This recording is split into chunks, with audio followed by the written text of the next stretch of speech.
So we come to the last evening's talk. Is it not on? I'm trying. I think. Oh. There. Now I'm here.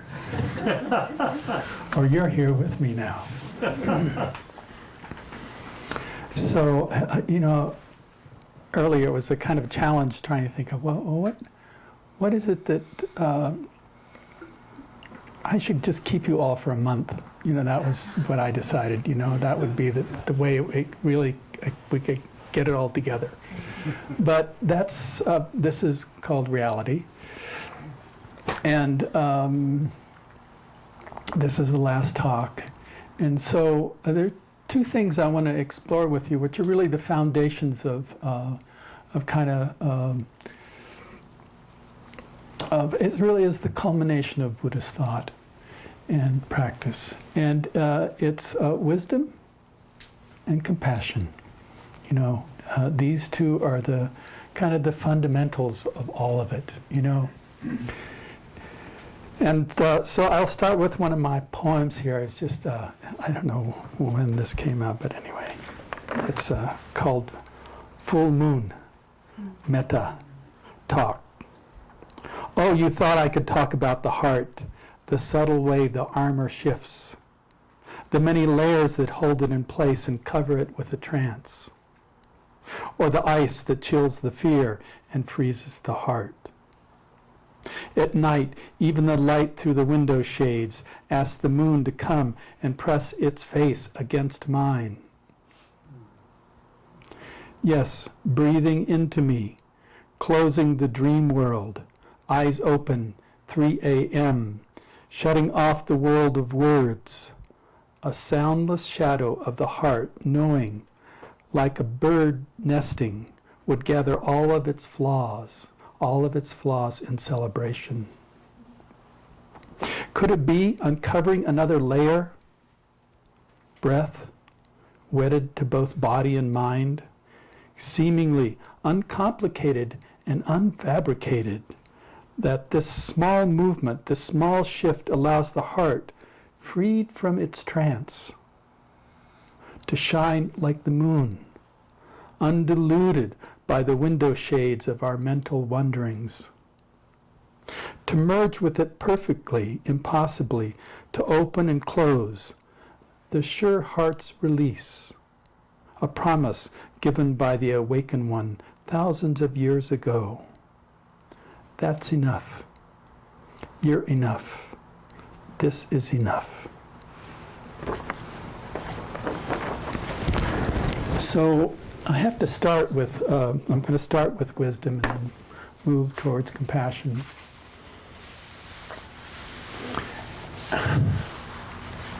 So, and again, wisdom is something that has certain distinctions in I would say in Buddhist thought that so they're classic pieces of what wisdom and how it works. So first of all, wisdom also always has the fundamentals of, in the sense of non-harming. So the fundamental precepts, so how we act in the world is kind of the basis for wisdom. But then there is actually the transformative power of seeing clearly. And so much of the time they talk about vipassana as actually seeing clearly, Or I actually, kind of all my usual retranslations, and it's seeing into the subtle, that we come and we get quiet enough and we collect ourselves and then we see into the subtle. And the traditional subtles of Buddhist thought are principally that all compounded things are impermanent, And these are fundamental insights, And what's so amazing about these is they don't just come in one insight. They come as you change in practice, they come in deeper and deeper senses, you know. And you begin to, in a sense, start to know how it works on some level, you know. So all compounded things. And all that you see here are all compounded things. They have the nature, like all things, to arise and pass away. And the Buddha said, to know this is the greatest happiness, you know. Why? Because having an insight into this is, it actually understands the nature of attachment. You know, it gets it. Oh, yeah, this is really, if I can use the word, empty phenomena arising and passing away continuously, you know. And it really, you know, things they come out of nowhere and they go back to nowhere. And we're just kind of riding along on this, you know. And so also all tainted and stained states are painful, you know. So, and these insights are, there's so many levels to them. You know, I think the one on all compound things are impermanent. We know it intellectually. You came into this no matter what. You knew this intellectually. Yeah, you know, everything's impermanent, right? Yeah, I know that. Sure, you know. And science tells me that. You know, it's all just, you know, the planets rolling around and the molecules running around. But there is a difference here on actually having, that's why we call it insight practice, of actually having an intuitive connection that confirms that somewhat obvious truth, you know. And so it's all about, and that's why I think of it as the vipassana is really the seeing into the subtle, because it simply goes deeper and deeper. And each time that it goes deeper and you have a kind of insight, then there's, the nature is that one releases, you know, the attachment to all things. I'll read this you know, it's, I wonder if I should read the other stuff. No, I'm just going to read this last part on Ajahn Chah. Ajahn Chah would then explain that the mind's nature is still. And this kind of goes with this morning, what I've been trying to say. The mind's nature is still, yet it's flowing. It's flowing, yet it's still. We use the word citta, which is mind-heart, for the knowing mind, the mind of awareness. The citta itself is totally still. Okay, and that's what that, when we talk about the awareness, not the consciousness, but the awareness itself, is totally still. It has no movement. It is not related to all the arisings and ceasings, the impermanence. It is silent and spacious. Mind objects, sight, sound, smell, taste, touch, thoughts, and emotions flow through it. Problems arise because the clarity of the mind gets entangled with the sense impressions. The untrained heart chases the delightful, runs away from the painful, as a result finds itself struggling, alienated, and miserable. By contemplating our own experience, we can make a clear distinction between the mind that knows and the sense impressions that flow through it.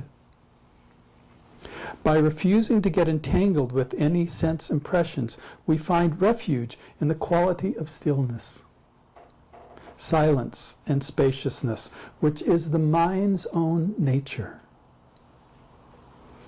This policy of non-interference allows everything and is disturbed by nothing. Right? Good? You know. So we have this kind of truth of what it is that flows through. And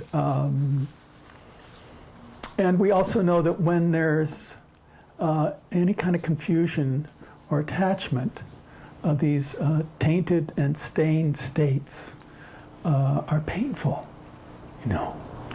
And we hope that somehow that we learn from it, but, you know, some people, you know, they just, you know, repeat the same thing over, thinking they'll have a different result, you know. You know that one, don't you? You know? So the fundamentals here is that that is composed of all these things that are, you know, they are just simply impressions. And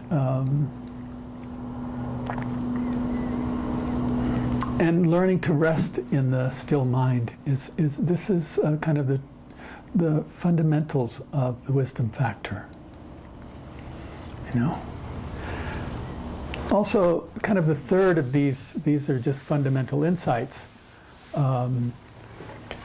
It's traditionally uses the word anatta, which is no self, which is sometimes very confusing, in the sense that intellectually, it's kind of a conundrum. It's not. I don't think that it's something that, you know, I can't explain, but I know that if you practice, that you will begin to see that there is, in essence, the consciousness which actually follows and touches these sense impressions. You know, in that there is a dualism, which is yourself and experience, you know. And our practice here is that, you know, and really it came out of Atman because the Buddha was in the Hindu tradition, and there was the belief system in a solid soul or self. And this was a counteraction, simply saying that everything that arises passes away, including who you think you are, you know. Now, fundamentally, and I read this the other night, Ajahn Chah talking about how he said to put things into the three categories of is it impermanent, is it unsatisfactory, or is it empty? And so I want to take that empty because that's really about the not self. And I'll read, because I think in some ways it asks for some explanation. And this is from the Venerable Mingo Rinpoche from The Joy of Living. Yogi explains, the Buddha did not understand emptiness as a vacuum. In the Tibetan language, emptiness means tongpa ni. Tongpa means empty, in a sense of something beyond our ability to perceive with our senses and our capacity to conceptualize. Maybe a better translation would be inconceivable or unnameable. The word ni conveys a sense of possibilities, a sense that anything can arise, anything can happen. So when Buddhists talk about emptiness, they don't mean nothingness, but rather an unlimited potential for anything to appear and change and disappear. The best way to describe emptiness is by going back to the analogy of space as understood in the Buddha's time. A vast openness that is not a thing in itself, but rather an infinite, uncharacterized background against and through which galaxies, stars, planets, animals, beings, rivers, trees, and so forth appear distinct or individual. In the absence of space, none of these things could appear distinct or individual. There would be no room for them, no background against which they could be seen. Without emptiness, nothing could appear. It is again this paradox out of which our experience of reality is constructed. So I say this because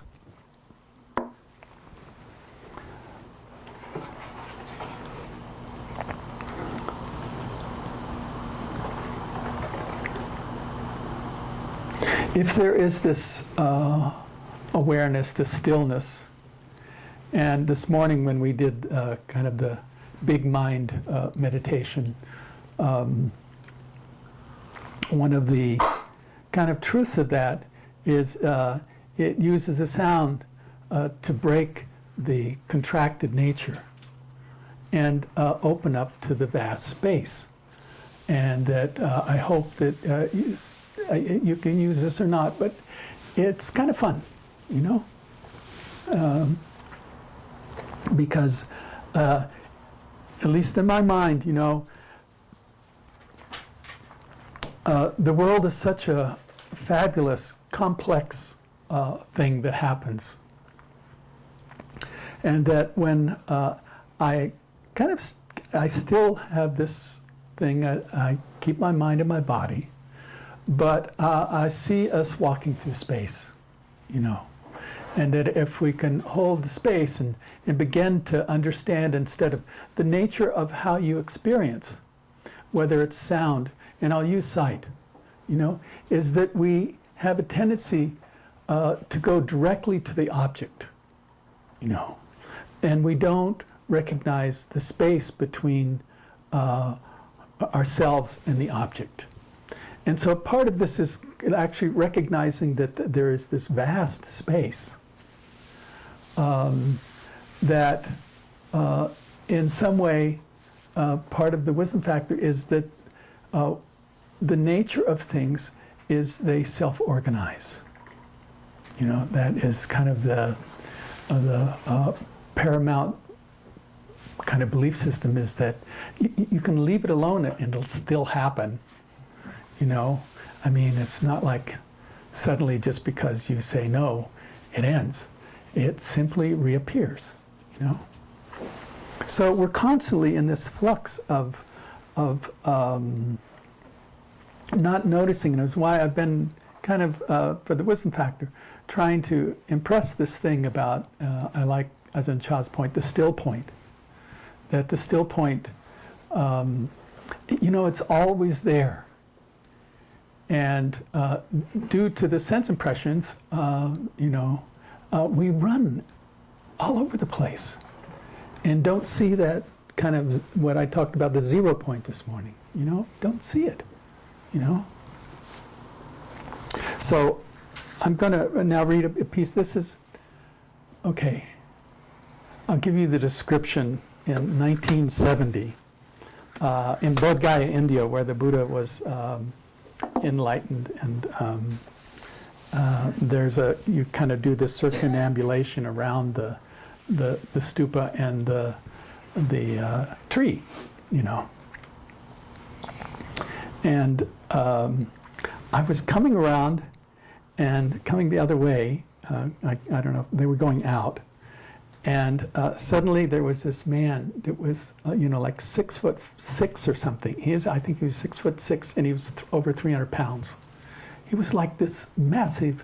The Khams in Eastern Tibet were known to be these huge people. They're the ones, usually they're the Dalai Lama's bodyguards, you know, from Kham. I mean, dudes, you know. And here comes this Lama around the corner, and he has these. There were about 6 of them, little tulku, you know, little monks about this tall. That's the cutest thing you've ever seen, right? And this enormous man, and he has one of them on his shoulder, you know. And, you know, it's like I came around, and it's, you know, one of those things where your jaw drops, you go, oh, holy smoke, what is this, you know? But it wasn't just that. There was, he was known as one of the greatest, you know, he was kind of a master to all traditions, and Dilgo Khyentse Rinpoche, and then later, years later, maybe 30 years later, I used to go to his teachings in Bodh Gaya. He's a big man. He was in his 80s then, and in his yogic tradition, you know, in Kathmandu it gets kind of cold in the winter, and this was actually this was in the winter, and you'd go for his teaching. You know, there'd be a whole like 20 people there, a few Westerners. And he would be there, and in his tradition, a yogic tradition, he didn't wear a shirt, so he just had his skirt on. And he had these big boobs, and he was a really big guy. And it was like, you were just kind of like, what is this? And he would talk, in a sense, about, he was very precise about the emptiness, and that there was, he talked a lot about the still point, that there was that freedom that existed, because for him the still point was actually freedom itself, and that we were always walking around with that freedom with us, But because of the sense impressions and objects, there we go. We just fly, And again, it's like kind of the pendulum I was explaining. We get so caught up that we don't see that center point or still point or that 0 point, And yet, it is what we are, And it is something that is not something, and this is the thing, sometimes I have some of my conflict with Buddhism has to do with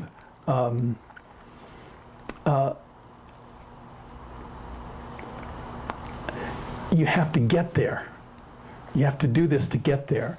And from the still point of view, it's something that already exists.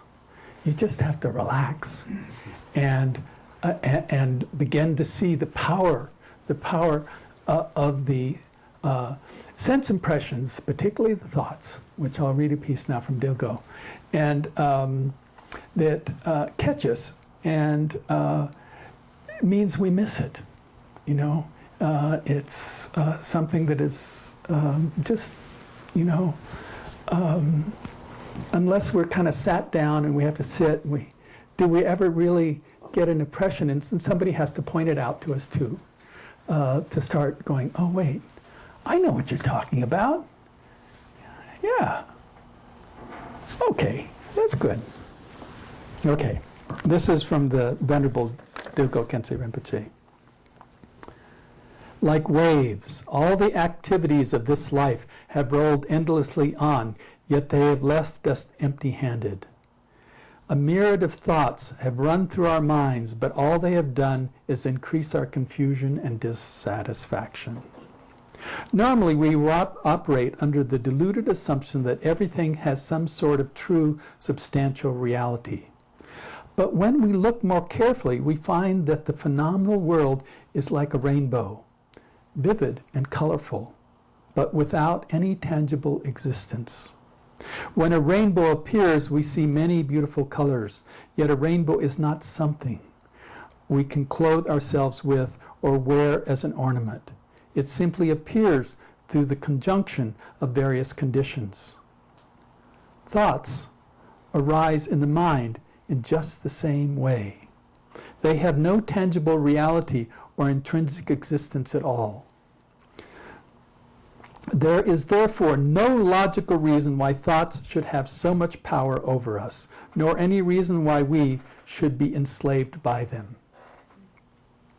Mind creates both samsara and nirvana, yet there is nothing much to it. It is just thoughts. Once we recognize that thoughts are empty, the mind will no longer have the power to deceive us. But as long as we take our deluded thoughts as real, they will continue to torment us mercilessly, as they have been doing throughout countless past lives. To gain control over the mind, we need to be vigilant, constantly examining all our thoughts, words, and actions. To cut through the mind's clinging, it is important to understand that all appearances are void or empty. Like the appearance of water in a mirage.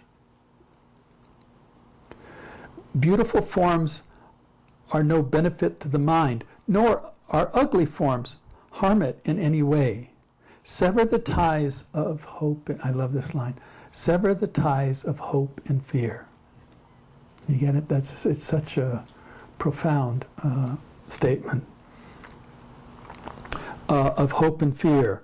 attraction and repulsion, and remain in equanimity in the understanding that all phenomena are nothing more than projections of your own mind. To realize that appearances and emptiness or voidness are one in what is called simplicity. Okay, I'll read that again. To realize that appearances and voidness are one is called a simplicity, or freedom from conceptual limitations. Isn't that beautiful?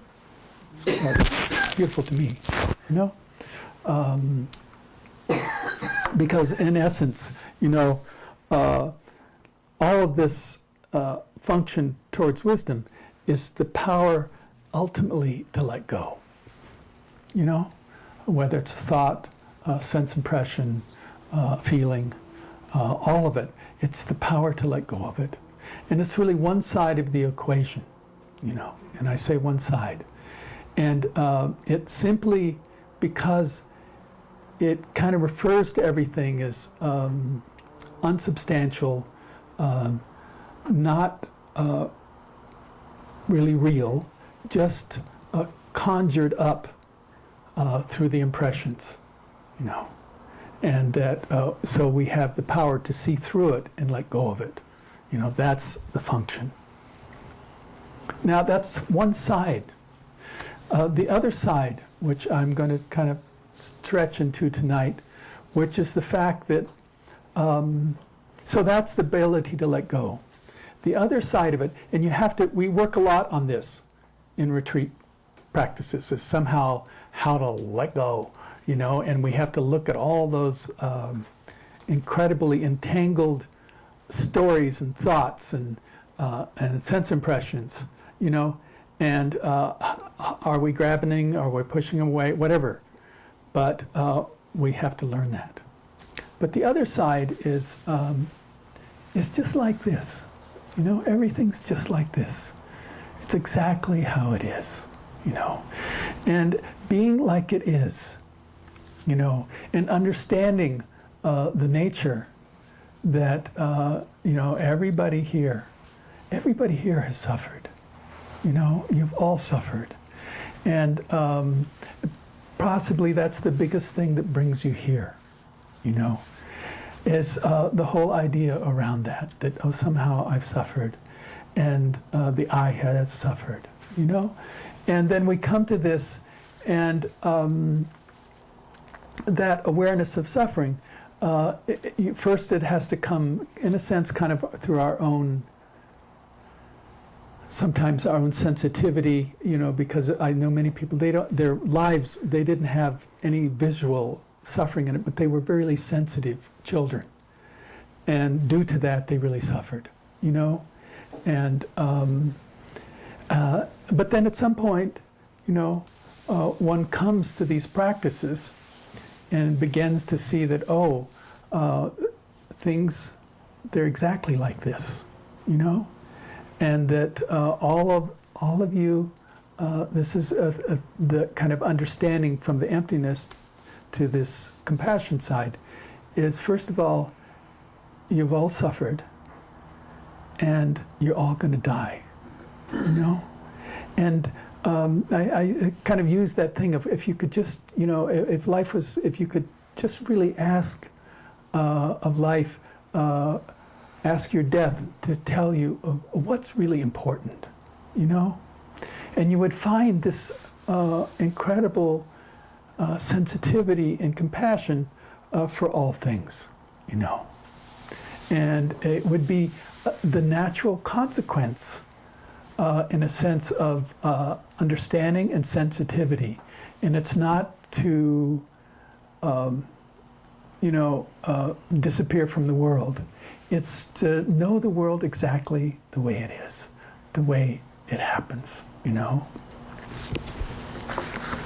I love the kind of two things. One is, you know, I've kind of gone, I'm into kind of metta as, I like the phrases and everything, and of course I trained and all that stuff, but I like this thing of just being with a good heart, you know. So it's really a practice of just being. It's not a practice of doing it, and somehow, and I hope you can take this. And sometimes, for me, so many places that my heart gets moved, and maybe that's why I like the kind of the third world and living in there, because it's, here it's sometimes more hidden. You have to talk to people. Sometimes it looks, they got a new car, they got this, they got that, but I'm sorry, it's a smoke screen, And it's been a wonderful, all these, almost 30 years of teaching stuff, getting to listen to people, And a lot of what I've listened to, they want to be enlightened, all that stuff, but more of it is about how they've suffered, And how important it is to be seen and heard, in that suffering. So, see what to do. First, I've just, this is always, it's something, I think, probably when I first started coming to over the hill to Nevada to teach, this was one of the pieces I held so dearly. And it was Stephen Levine, who, just passed away. It's been a little year and a half now he passed away. And it's from Who Dies.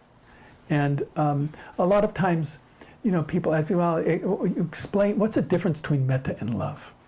And so I want to read this to you, and many of you probably have heard it, but it's something you can always hear again, because it's just so fundamental to the difference between kind of what we know as conventional love and, and actually what is metta. We use the word love, but we have no more understanding of love than we do of anger, or fear, or jealousy, or even joy, because we seldom investigate that state of mind. What are the feelings we so quickly label as love? For many, what is called love is not lovely at all, but a tangle of needs and desires, of momentary ecstasies and bewilderment, moments of unity, of intense feelings of closeness occur in a mind so fragile that the least squint or sideways glance shatters its oneness into a dozen ghostly paranoias. When we say love, we usually mean some emotion, some deep feeling for an object or a person that momentarily allows us to open to another. But in such emotional love, self-protection, go back to that old self, self-protection is never very far away. Still there is, quote, business to the relationship, clouds of jealousy, possessiveness, guilt, intentional or unintentional manipulation. Separateness and the shadow of all previous loves darken the light of oneness. But what I mean by love is not an emotion. And this is where he really explains metta. I've never found anything as good as this. Well, maybe I don't read so much, so I'm sure there's all kinds of stuff. Many emotions. It is a state of being. True love has no object. Many speak of their unconditional love for another. Unconditional love is the experience of being, rather is no I or other, and anyone or anything it touches is experienced in love. You cannot unconditionally love someone. You can only be unconditional love. It is not a dualistic emotion. It is a sense of oneness with all that is. The experience of love arises when we surrender our separateness.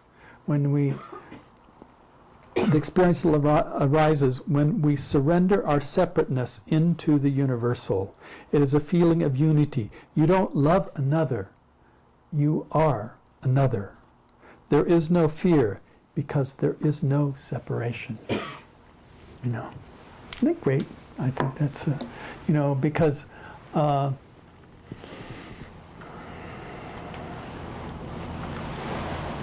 think just clarifying that You know, I think of metta when it actually, you know, and just beingness when it occurs, then, you know, it's like the sweet baby and the wonderful dog and you love the trees and you love everything that appears, you know. And in essence, it is pure in its nature, you know. And so everything we see is that, you know.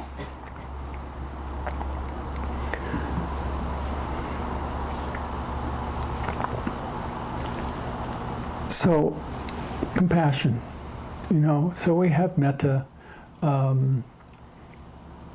think the fundamentals is that in this kind of view of the, you know, we call it sometimes the two truths of the kind of the universal or that is, you know, empty of any kind of inherent existence and has the nature to completely free. And we spend a lot of our time working in that because we're so hung up, right? And it's important because usually it's not dealt with. The other side of it has to do with the compassion. And so in a way, they have to dance, they have to inform each other, you know, because sometimes when there's, we can distort love through attachment, and we don't even know we've done it. And that's where this, the balance of these forces have to be playing all the time, because you can get totally lost. And then it becomes an emotion, you know. And then it's simply back to a new kind of attachment, sometimes quite subtle, but is, you know. And here, so this can inform us, that letting go process can inform us about the universality of suffering. And that if we recognize that, then there is this incredible quality of, you know, I want to help. And I think that's one of the greatest kind of gifts that comes from this dance is, I want to help. And I read the other night from Jnana Pernikatera, who talked about equanimity, in a sense, is the power to hold the suffering world and do something, you know. Don't just sit there, do something, you know, is kind of the language of it.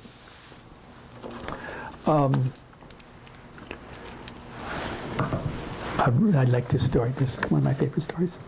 So I read it to you.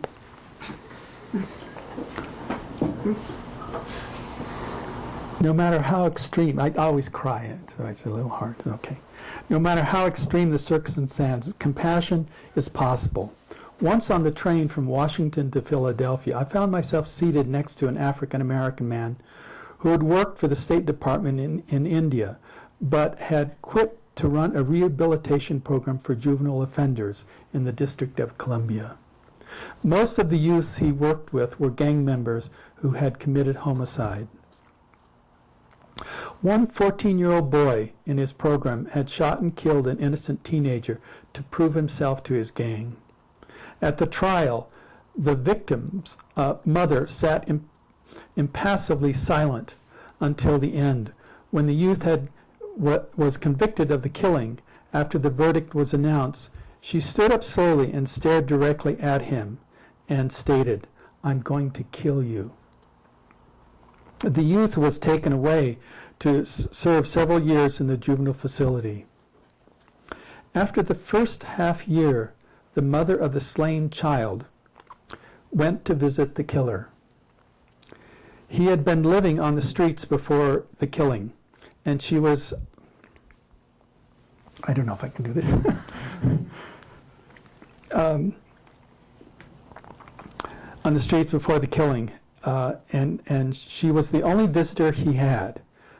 For a time they talked, and when she left, she gave him some money for cigarettes. Then she started to step by step to visit him more regularly, bringing food and small gifts. Near the end of his 3 years sentence, She asked him what he was going to do when he got out. He was confused and very uncertain, so she offered to help set him up with a job at her friend's company. Then she inquired about where he would live, and since he had no family to return to, she offered him temporary use of the spare room in her house. For 8 months, he lived there, ate her food, and worked the job. Then one evening, she called him into the living room.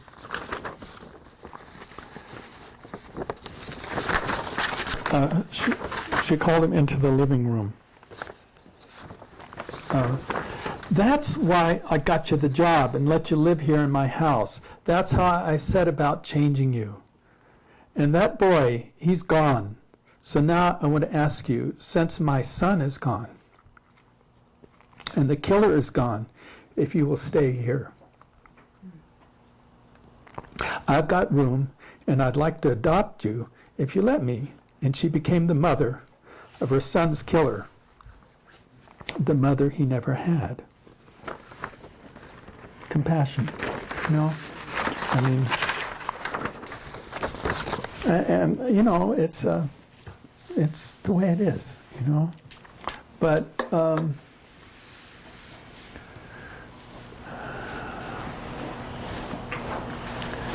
it's always there, you know? And somehow, you know, sometimes people say, oh, I don't know, I don't know anybody, you know? But everybody knows somebody, you know? It's like 6 degrees of separation, you know? And we don't come here just to kind of stare at our navels. We come here to change.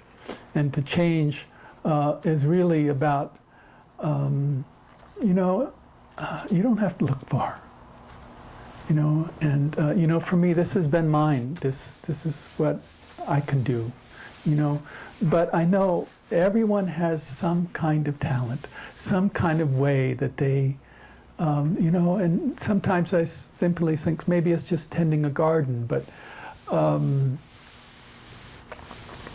it, you know, in a sense, it has to be this possibility that, you know, as human beings, we are some of the most privileged beings on this planet, you know. I love this. I think I brought it today. Oh, wait. I got all this. I got so much stuff. I don't know what it. Oh, here. This is really. Okay. I apologize. This is like a lot of my crap stuff. It's ancient, right? So the figures here are really, you know, somebody gave me a whole book on this, and wonderful book, you know, years ago. So if we could shrink the Earth's population to a village of precisely 100 people, with all the existing human ratios remaining the same, it would look something like the following. There would be 57 Asians, 21 Europeans, 4 from the Western Hemisphere, both North and South, 8 Africans, 52 would be female, 48 would be male, 70 would be non-white, 30 would be white, 70 would be non-Christian, 30 would be Christian, 89 would be heterosexual, 11 would be homosexual. And this is where the number, I'm sure, has changed. 6 people would possess 59% of the entire world's wealth. You know, and it says here, in those days, they all came from the U.S., but that's not true anymore.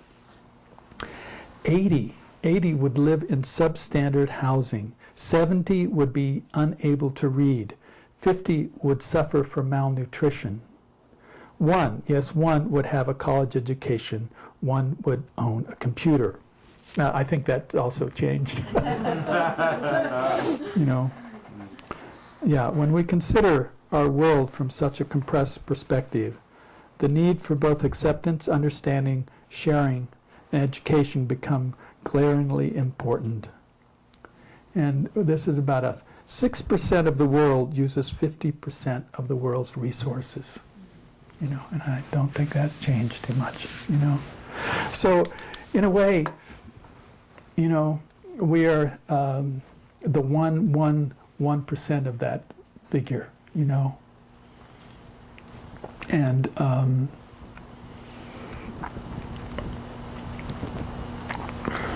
And we need to have trained ourselves to do that any kind of work like that, where we are really sharing ourselves on some level.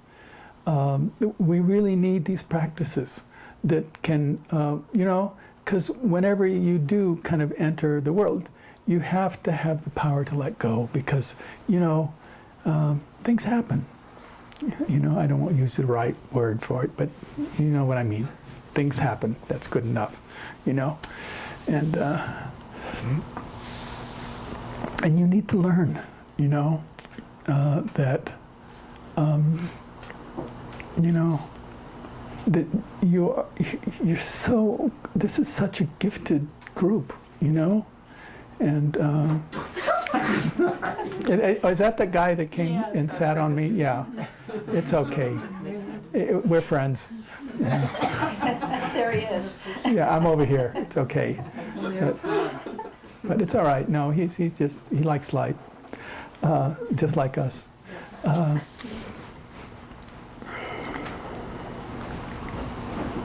So I think I'll kind of end here with my friend I've taught with for I've known for 40 some years now, Sylvie Borsing. She always takes this, you know, when she travels. Sometimes the only note she'll take this particular poem. It's kind of tells it all in my mind. It's Naomi Shihab Nye, the Palestinian poet. It's called Kindness. Before you know what kindness really is, you must lose things. Feel the future dissolve in a moment, like salt in a weakened broth. What you held in your hand, what you counted and carefully saved, all this must go, so you know how desolate this landscape can be between the regions of kindness. How you ride and ride, thinking the bus will never stop.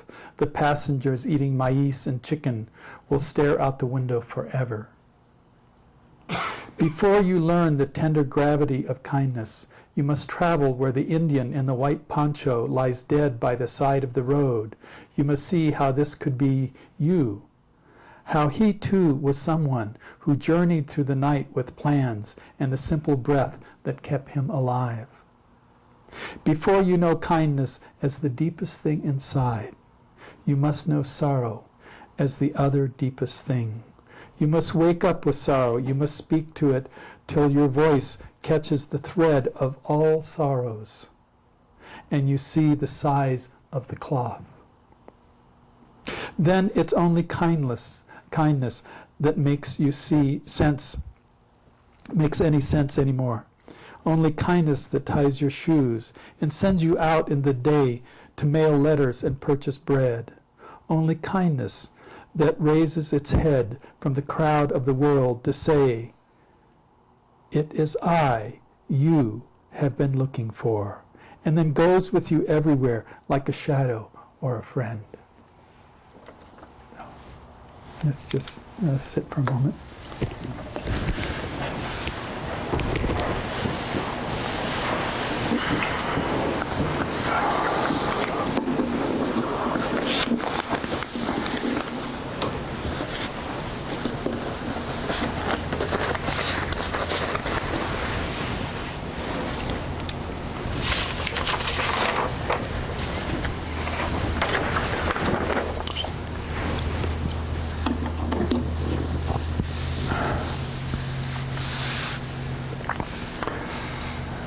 So this dance, somewhere between the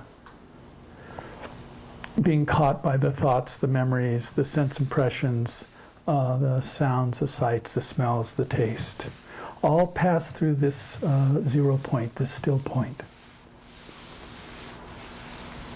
And our job is to find a way to, on occasion, rest in that still point and see that it's like shooting stars, all these things. They pass through this vast space. Not you or me, just these thoughts and impressions and memories. And that we have the power to kind of release them. And then when we release and we get kind of better at it, the nature of the mind drops down into the heart. And when it drops down into the heart, then it feels the world. The world in its multiple truths.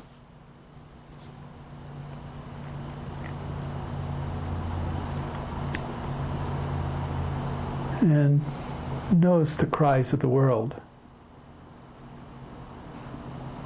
It knows that having the power to release and not get caught up in the multiple dramas, but hold it all so lightly, then one can enter the sphere of the complex world of sometimes the many confusions, dissatisfaction, wantings that arise, and not fall prey, but sit in your center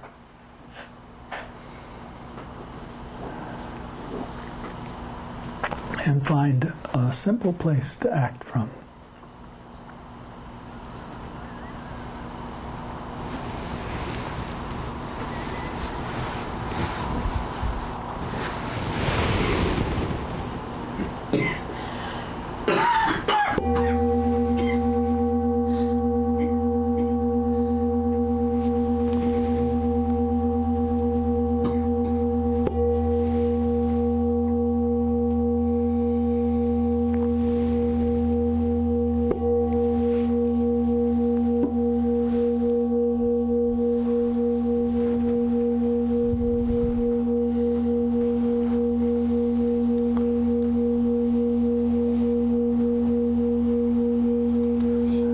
Sometimes you don't always understand everything I say.